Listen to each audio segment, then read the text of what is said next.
dedication. For Lucian. I showed my friend, she of the same name. We both gasped. Everything then felt faded. Baldwin's second novel, and still one of my favorite books, Giovanni's Room, is about being someone else, or at least wanting to be. Baldwin writes in the first person as a young white man who describes himself self-consciously in the first paragraph as being blonde, so there is little doubt. As an American, our narrator is foreign, but also not exactly a stranger, though he's speaking from a house not his in the south of France.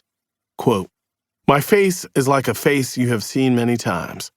My ancestors conquered a continent, pushing across death-laden plains until they came to an ocean which faced away from Europe into a darker past." Unquote. The narrator, whose name we learn later is David, is an American in France, remembering the city of light while having a dark night of the soul, just one of the many paradoxes that animate the book. It is a book of choices, but filled with destiny and doom.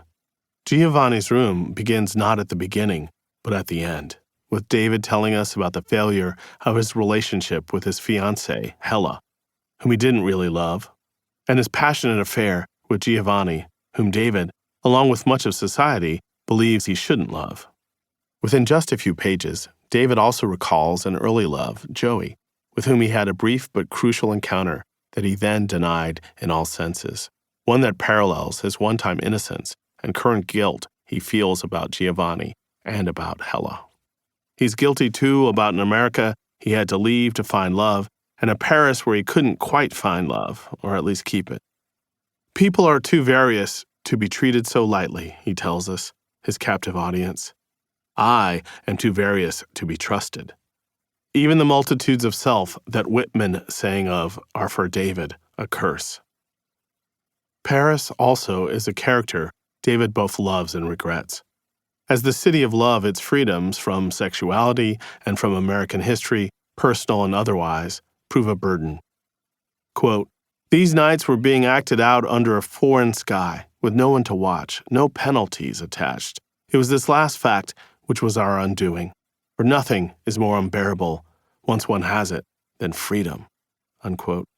Giovanni's Room evokes le milieu, the cafes and gay bars, habitués and underground haunts, with an ease that confirms Baldwin's writerly skill and David's familiarity with the scene. Both observant and hypercritical, David takes no small pleasure in describing the theater of the all-night bars, describing the patrons and barkeeps as a troupe who would now play various roles in a play they knew very well. One scripted by hunger and desire, money or the lack of it. Yet while self-conscious, David is also, we come to know, deluded.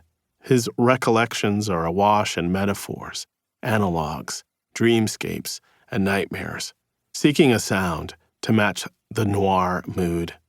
It was like holding in my hand some rare, exhausted, nearly doomed bird, which I had miraculously happened to find, he says of his first love.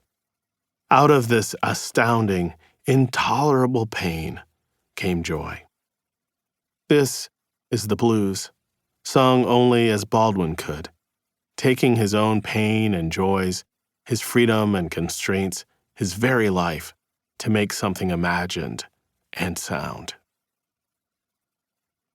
In his essays, Baldwin wrote that it was only once he went to Europe that he was able to fully hear the blues of Bessie Smith. In America, the place where the blues began, the place that made the blues necessary, where black folks took their pain and turned it, if not into joy, then a juke. The blues were effectively off limits to him. Some of this was his church raising, but it was also the blues' unapologetic blackness, their sorrows paired with unbridled raptures.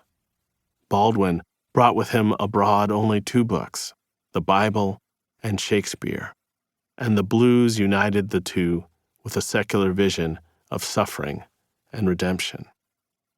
It was painter and mentor Buford Delaney who introduced Baldwin to Bessie's music, providing him what one of Baldwin's biographers, David Leeming, calls a Bessie Smith blues lesson. Later, while Baldwin was beginning to conceive Giovanni's Room at artist retreats,